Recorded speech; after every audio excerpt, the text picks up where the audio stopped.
Supreme Court has blocked a controversial social media law in Texas from taking effect. The court's 5-4 decision is a boon for tech companies who've been battling content moderation laws that would change how they fundamentally do business.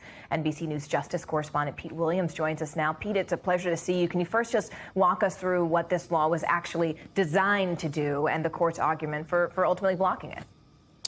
Sure. Well, it was passed with the support of Governor Greg Abbott and the Republican legislature. They say the law is needed to prevent social media companies from stifling conservative voices. Under the law, the big social media companies, this is Facebook, Instagram, Twitter, and others that have over 50 million subscribers, would be restricted from taking down any material based on its viewpoint. The companies immediately filed a lawsuit. They say it would force them to disseminate all kinds of bad things, ISIS propaganda, neo-Nazi screeds, and hateful or dangerous content. And they also say the government can't do this, that Texas could no more dictate the content of Twitter than it could tell a newspaper what to publish. So, as is typical in emergency appeals like this, the Supreme Court did not give a reason for blocking the law, which will allow it to work its way through the courts. But three of the court's conservatives, Clarence Thomas, Samuel Alito, and Neil Gorsuch, said the court should have let Texas go ahead with enforcement.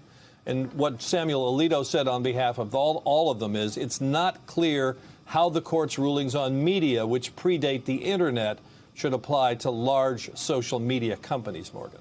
And Pete, I mean, where then would this law go from here? I mean, how does this sort of ultimately affect these other states who are looking to pass similar legislation beyond Texas?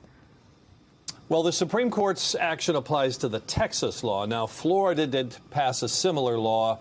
It did so after social media sites banned the postings from President Trump, and that law, too, has been blocked by the courts. But this issue could be headed for the Supreme Court, and perhaps if the courts of appeals disagree on this, it could get there as early as next term. Thanks for watching our YouTube channel. Follow today's top stories and breaking news by downloading the NBC News app.